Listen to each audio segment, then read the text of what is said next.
வணக்கம்.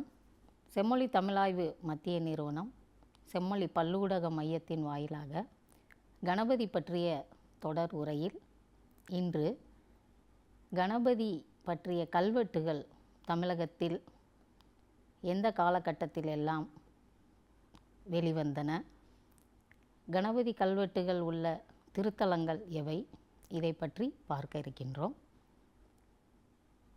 நம்முடைய தமிழகத்தை பொறுத்தவரை பிள்ளையார் வழிபாடு 6ஆம் நூற்றாண்டிற்கு பிறகே தொடங்கியது என்ற பெரும்பாலான வரலாற்று ஆய்வாளர்கள் 1980களுக்கு முன்பு கலை வரலாற்று ஆய்வாளர்களும் தமிழ் இலக்கிய வரலாற்று ஆய்வாளர்களும் வரலாறு சார்ந்த கல்வெட்டு சார்ந்த ஆய்வாளர்களும் 7ஆம் நூற்றாண்டிற்கு தொடக்கத்திலேயே பிள்ளையார் வழிபாடு தமிழகத்தில் வந்தது, தொடங்கியது என்பதாகத்தான் அவர்களுடைய ஆய்வுரைகளை குறிப்பிட்டார்கள் என்பதை நாம் முன்பே பார்த்தோம்.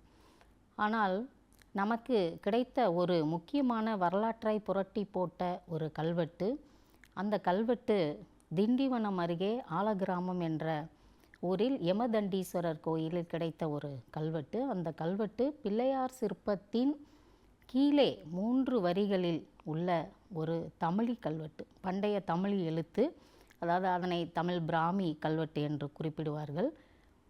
தமிழ் பிராமி கல்வெட்டினுடைய காலம் நமக்கு கிமு 8ஆம் நூற்றாண்டு என்று இப்பொழுது தமிழகத்தில் நடைபெற்று வரும் அகழாய்வுகளின் மூலமாக காலம் கணிக்கப்பட்டிருக்கிறது அறிவியல் பூர்வமாக.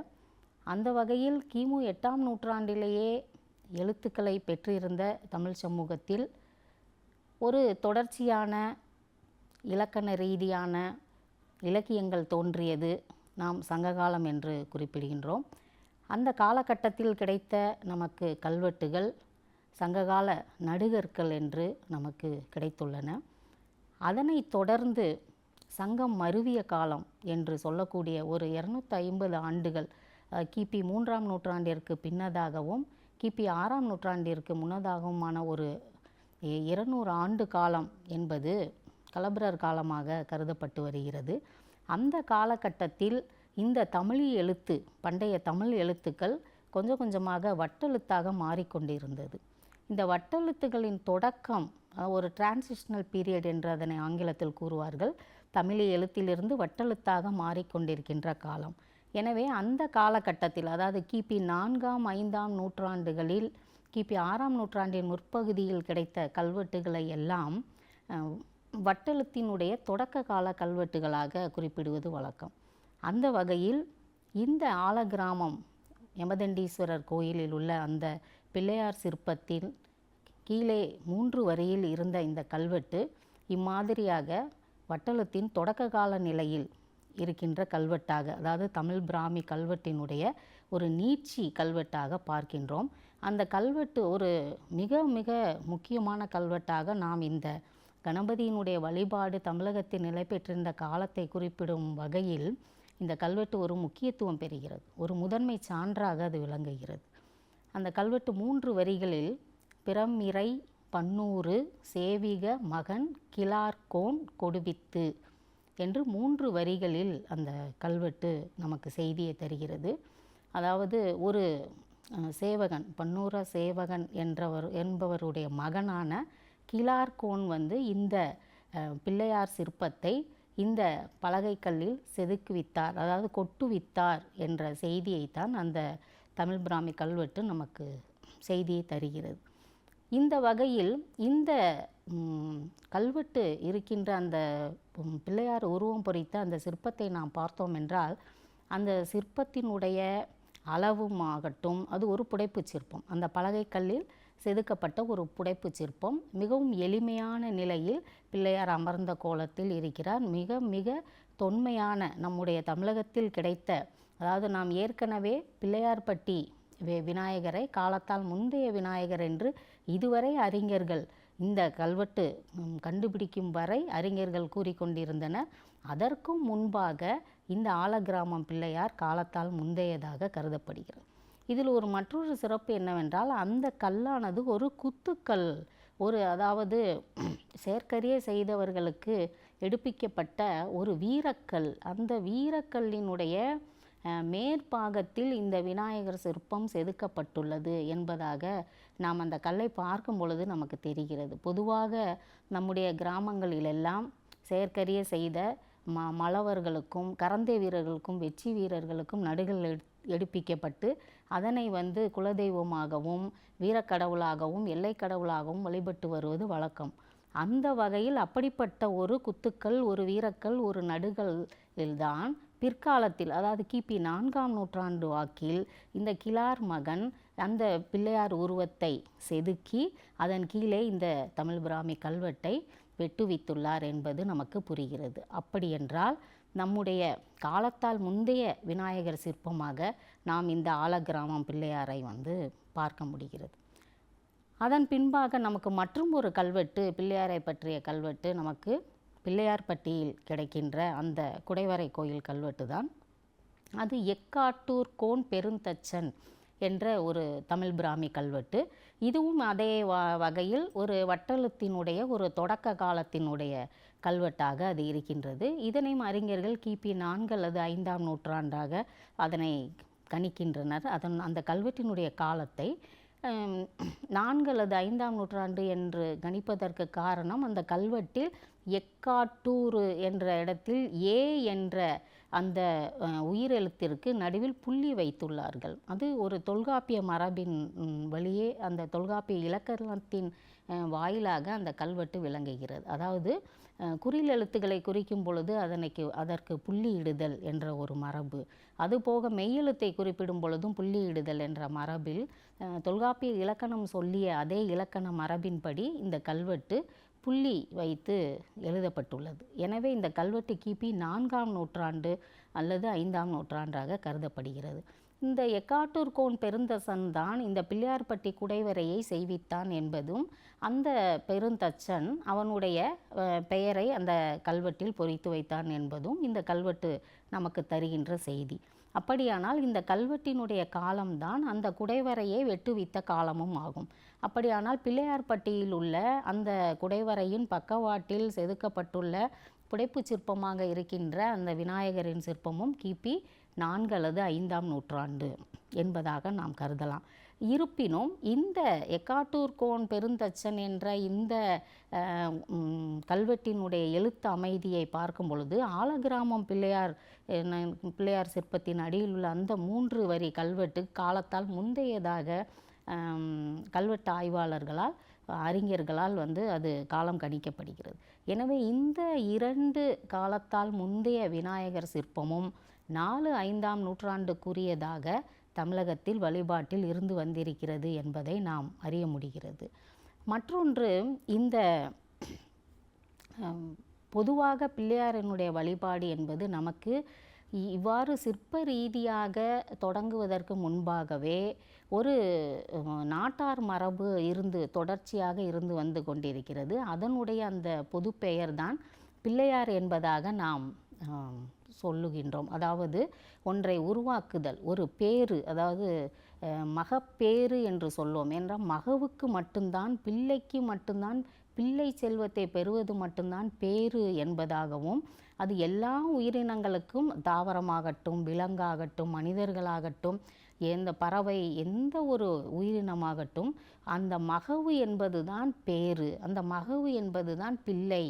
அந்த பிள்ளை யார் என்பதனுடைய அல்லது அந்த பிள்ளை செல்வத்தை பெறுவதற்கான அந்த வழிபாட்டை இந்த கடவுள், இந்த ஆணைமுக கடவுளை கொண்டு அல்லது அது போன்ற உருவத்தை சமைத்து ஒரு பிடித்த பிடியில் ஒரு மண்ணையோ அல்லது ஒரு மஞ்சளையோ பிடித்து வைத்து அவர்கள் தங்களுடைய இந்த பேருக்கான வழிபாட்டு சடங்குகளை நிகழ்த்தியுள்ளார்கள் என்பதையும் நாம் இவ்விடத்தில் நினைவுபடுத்தி கொள்ள வேண்டும். அதனை தொடர்ந்து நாம் மற்றும் ஒரு கல்வெட்டு மிக முக்கியமானது, திருப்பரங்குன்றத்தில் உள்ள பிள்ளையார். அந்த திருப்பரங்குன்றம் ஒரு கிபி 8ஆம் நூற்றாண்டை சார்ந்த ஒரு குடைவரை கோயிலாகும். அந்த குடைவரை கோயிலில் 5 பெருந்தெய்வங்களுக்கான புடைப்பு சிற்பங்கள் இருக்கின்றன. முதலில் சோமாஸ்கந்தர், சிவபெருமான் மற்றும் பார்வதி நடுவில் கந்தனோடு இருக்கின்ற அந்த சோமாஸ்கந்தர் உருவம். அதனை அடுத்து விநாயகருக்கான உருவம், அதனை தொடர்ந்து கொற்றவையான துர்க்கைக்கான குடைவரை, அதனை அடுத்து உள்ள முருகப்பெருமான் அமர்ந்த நிலையில் தெய்வானையோடு காட்டப்பட்டு இருக்கிறார். நாரதரும் தெய்வானையும் இருக்கின்ற அந்த காட்சியை பார்க்கலாம். அதன் பின்பு பவளவாய்க்கனி பெருமாள் என்ற அந்த திருமாலினுடைய அந்த திருக்கோலம். இவ்வாறான இந்த 5 பெருந்தெய்வங்களின் படிமங்களும் திருப்பரங்குன்றம் குடைவரையில் கிபி 8ஆம் நூற்றாண்டில் வெட்டுவிக்கப்பட்டிருக்கிறது. அதில் குறிப்பாக இந்த கணபதியின் உருவத்தை பார்க்கும் பொழுது மிகப்பெரிய உருவமாக அது செதுக்கப்பட்டுள்ளது. இந்த உருவம் ஒரு குறிப்பிடத்தக்க ஒன்று. ஏற்கனவே திருப்பரங்குன்றத்தின் ஒரு புடைப்பு சிற்பமாக நமக்கு கையில் கரும்புடன் காட்சி தருகின்ற விநாயகரை பார்க்கின்றோம். இந்த விநாயகரினுடைய இந்த திருக்கோலத்தை கொண்டு தான் விநாயகர் எவ்வாறு வேளாண்மைக்கு தொடர்புடைய கடவுள் என்பதை பற்றி நாம் முன்பே பார்த்தோம். அந்த வகையில் இந்த திருப்பரங்குன்றத்தில் உள்ள ஒரு வட்டெழுத்து கல்வெட்டு, கிபி 8ஆம் நூற்றாண்டை சேர்ந்த ஒரு வட்டெழுத்து கல்வெட்டு பராந்தகன் நெடுஞ்சடையனுடைய காலத்தது. அப்பொழுது அவருடைய படை தளபதியாக இருந்த சாத்தன் கணபதி என்பவர் அங்கு திருப்பரங்குன்றத்தில் ஒரு குளத்தை வெட்டுவித்ததாகவும் அந்த குளத்தை திருத்துவித்ததாகவும் அந்த கல்வெட்டு குறிப்பிடுகிறது. இந்த சாத்தன் கணபதி என்பவர் இதில் ஒரு குறிப்பிடத்தக்க ஒன்று, இந்த கணபதி என்ற பெயரை அவர்கள் வைத்து கொண்டார்கள். பொதுவாக தமிழக மக்கள் கணபதி என்ற பெயரை வைத்து கொண்டார்கள் என்று இந்த சாத்தன் கணபதி என்ற பெயர்கள் தொடர்ச்சியாக நம்முடைய சோழர் கால கல்வெட்டுகளில் தொடர்ச்சியாக வருகின்றது. அப்போ கணபதி என்ற சொல் மக்களுக்குரிய ஒரு பெயராக அவர்கள் வைத்து கொண்ட நிலையை நாம் பார்க்கின்றோம். அதன் பின்பு இந்த கணேசன், இந்த கணபதி, விநாயகர் இது போன்ற பெயர்களையெல்லாம் பொதுவாக மக்கள் தொடர்ச்சியாக சூட்டிக்கொண்ட ஒரு தன்மையை நாம் பார்ப்பதற்கு இந்த சாத்தன் கணபதி என்ற அந்த பாண்டிய மன்னனின் படைத்தளபதி ஒரு நல்ல சான்றாக இருக்கின்றார். அதன் பின்பு இந்த சாத்தன் கணபதி பாண்டி மங்கலத்தின், அதாவது அமிர்த மங்கலத்து அரையனான சாத்தன் கணபதி என்று அவருக்கு கல்வெட்டு அவருடைய பெயரை தெரிவிக்கின்றது. இவருடைய ஊர் கரவந்தபுரம், திருநெல்வேலி மாவட்டத்தில் உள்ள அந்த கரவந்தபுரத்தின் வைத்திய குலத்தை சேர்ந்தவராக இவர் கருதப்படுகிறார். இது ஒரு குறிப்பிடத்தக்க ஒரு வரலாற்றோடு ஒப்பிடத்தக்க ஒரு கல்வெட்டு. அதில் இந்த குறிப்பும் மிக முக்கியமானது. பொதுவாக இந்த கரவந்தபுரத்தில் உள்ள இந்த வைத்தியகுல சிகாமணியாக நாம் இந்த பார்க்கின்ற மாறன் காரி, மாறன் எயினன் என்ற 2 அமைச்சர்களை நாம் இந்த பராந்தக நெடுஞ்சடையனுடைய காலத்தில் பார்க்கின்றோம். அவர்கள்தான் மதுரையில் உள்ள அந்த நரசிங்கர் குடைவரையை அவர்கள் வெட்டுவிக்கின்றார்கள். மாறன் காரி வெட்டுவித்த அந்த குடைவரையை அவர் வயோதிகத்தால் இறந்து விட்டதால் அவருடைய தம்பியான மாறன் எயினன் அதற்கு நீர் தெளித்து அந்த கோயிலை கும்பாபிஷேகம் செய்து வைத்திருக்கின்றார் என்று அங்கு உள்ள அந்த வட்டெழுத்து கல்வெட்டு தெரிவிக்கின்றது. இவர்கள் இந்த பாண்டி அமிர்தமங்கல அரையனான சாத்தன் கணபதி, மாறன்காரி, மாறன் எயினன் இவர்கள் எல்லோரும் வைத்திய குலத்தை சேர்ந்தவர்களாகவும் கரவந்தபுரம் என்ற ஊரை சார்ந்தவர்களாகவும் அவர்கள் இருக்கின்றார்கள். இவர்களுடைய தொடர்பானது கலப குலத்தை இவர்கள் சேர்ந்ததாக. கலப என்றாலே யானை என்று பொருள். கலபம் என்றால் யானை. இவர்கள் இந்த யானையை குலச்சின்னமாக வழிபட்ட ஒரு தன்மை கொண்டவர்களாக இவர்கள் இருந்திருக்க வேண்டும் என்பதாக நாம் இது நினைக்க தூண்டுகிறது. அதோடு இந்த கணபதியினுடைய இந்த வழிபாடு என்பது முதலில் நாம் ஏற்கனவே பழைய உரைகளில் பார்த்தபடி பாண்டிய நாட்டில்தான் மிக அதிகமாக காலத்தால் முந்தைய கணபதி, நாம் பார்த்த இந்த பிள்ளையார்பட்டி காலத்தால் முந்தைய கணபதி மதுரையை சுற்றியுள்ள பாண்டிய நாட்டினுடைய பகுதிகளில் தான் அது இருக்கின்றது என்பது நமக்கு தெரிகின்றது.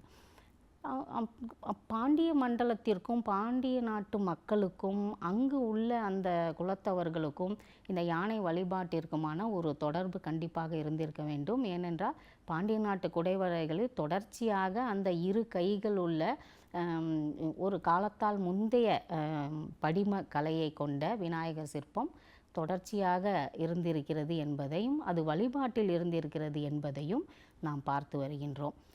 அந்த வகையில் இந்த கணபதி ஆலகிராமம் பிள்ளையாரும் இவருடைய இந்த திருப்பரங்குன்றத்து பிள்ளையாரும் பிள்ளையார்பட்டி பிள்ளையாரும் காலத்தால் முந்தையவர்களாக நாம் கணிக்க முடிகிறது. இந்த வகையில் அரிட்டாப்பட்டி பிள்ளையாரையும் நாம் சேர்த்து கொள்ள வேண்டும். இப்போ பாண்டிய நாட்டிற்கும் பிள்ளையாருக்குமான தொடர்பு என்ன என்பதை நாம் அடுத்து பார்க்க இருக்கின்றோம். பாண்டிய நாட்டில் ஏன் கணபதியினுடைய வழிபாடு பரவலாக இருந்தது, காலத்தால் முந்தையதாக இருந்தது பிற இடங்களை காட்டிலும், அதாவது சோழ நாட்டிலோ அல்லது தொண்டை மண்டலத்திலோ கொங்கு மண்டலத்திலோ இருப்பதை விட பாண்டிய நாட்டில் இந்த சிற்ப வழிபாட்டின் வடிவில் கணபதி உருவங்கள் மிகுந்த அளவில் இருந்தது என்பதைத்தான் அங்கு பாண்டிய நாட்டு குடைவரைகளில் ஆய்வு செய்பவர்கள் கணித்துள்ளனர். ஏன் என்ற ஒரு கேள்வியை நாம் முன்வைக்கும் பொழுது நாம் ஏற்கனவே சொல்வதுதான் பாண்டிய மண்டலம் ஒரு முல்லைத்திணை, அதாவது காடும் காடு சார்ந்த பகுதியும். பொதுவாக நீங்கள் எடுத்துக்கொண்டால் பாண்டிய மண்டலத்தை விருதுநகர் மாவட்டம், சிவகங்கை மாவட்டம், மதுரை மாவட்டத்தின் புறப்பகுதிகள் இவற்றையெல்லாம் நாம் முல்லைத்திணையாகத்தான் கொள்ள வேண்டும். இந்த முல்லைத்திணை, அதாவது வைகை ஆறு பாய்கின்ற அந்த மருத நிலத்தை தவிர பிற பகுதிகள் எல்லாமே பாண்டிய மண்டலத்தில், அதாவது திருநெல்வேலிக்கு அடுத்து தொடர்ச்சியாக வருகின்ற மாவட்டங்களில் இந்த விருதுநகர் மாவட்டம் மற்றும் மதுரை மாவட்டத்தினுடைய புறப்பகுதிகள், சிவகங்கை மாவட்டம், ராமநாதபுரம் மாவட்டம், இவை எல்லாமே முல்லைத்திணைக்குரிய காடும் காடு சார்ந்த இடங்களாகத்தான் இருக்கின்றது. அந்த வகையில்தான் இந்த விருதுநகர் மாவட்டத்தில் இப்பொழுது ஆண்டாளினுடைய திருப்பாவையை நீங்கள் எடுத்துக்கொள்ளுங்கள். ஆண்டாள் தன்னுடைய திருப்பாவையில் பொதுவாக அவள் அந்த ஆயர்பாடியை பாடும் பொழுது தான் வாழ்ந்த அந்த பகுதியினுடைய சூழலைத்தான் மனதில் கொண்டு பாடியிருக்கிறார். அதாவது ஒரு முல்லைத்திணைக்குரிய ஒரு ஆயர்குல வாழ்க்கையை கண்முன்னே நமக்கு காட்டுவது, ஆண்டாள் தன்னுடைய கண்முன்னே அந்த முல்லைத்திணை கோவலர் ஆயர்களினுடைய வாழ்க்கை நிலையை பார்க்கின்றாள். அதை பார்த்துதான் அவள் தன்னுடைய இலக்கியத்தை படைக்கின்றாள். ஆக முல்லைத்திணை என்பது பொதுவாக இந்த கால்நடை மேய்ப்பு சமூகத்தினுடைய ஒரு முக்கியமான திணை என்பதும் நிலம் என்பதும் அவர்களுக்கான சூழலில் என்பதும் நமக்கு ஏற்கனவே புரிந்த ஒன்று. அந்த வகையில் இந்த முல்லைத்திணையை, அதாவது காடழித்து அதனை விவசாய நிலமாக மாற்றுதல் என்ற தன்மைக்கு நாம் ஏற்கனவே பார்த்தபடி ஏகே குப்தே அவர்கள் கூறுவதை போன்று இவர்கள் இந்த மக்கள் இந்த யானையை கொண்டு இந்த காடுகளை திருத்தி இருக்கிறார்கள்.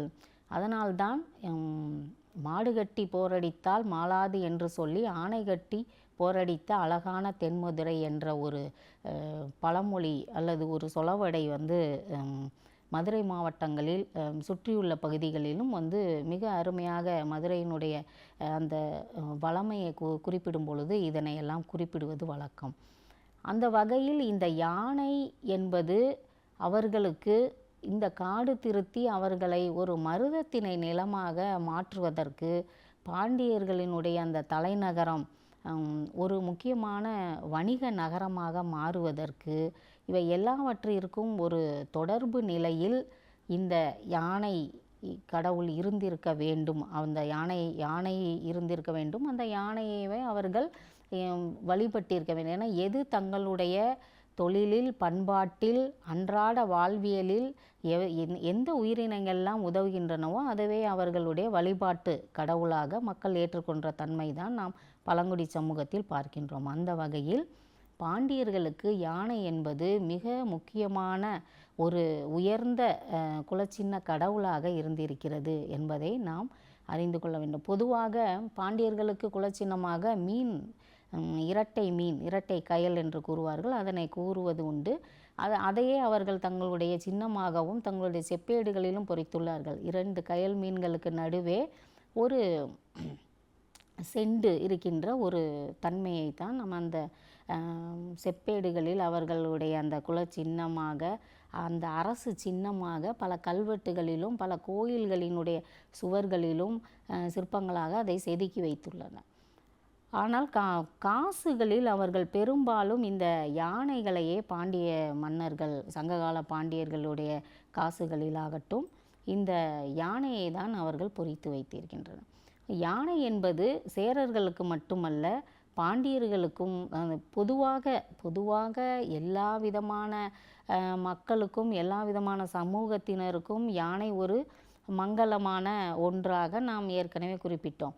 அந்த வகையில் இந்த பாண்டிய நாட்டிற்கு ஒரு குறிப்பிடத்தக்கதாக யானை இருந்திருக்க வேண்டும். அதனால்தான் பாண்டியர்கள் இந்த யானை முக கடவுளினுடைய வழிபாட்டில் அந்த சிற்பத்தை அமைப்பதில் தாங்கள் முதலில் எடுப்பித்த அந்த கல்லால் செய்துவித்த அந்த குடைவரை கோயில்களில் இந்த யானை வடிவமான விநாயகப் பெருமானை அங்கு சிற்பமாக உருவாக்கி வழிபாட்டுக்கு கொண்டு வந்தனர் என்பதை நாம் பார்க்க முடிகிறது.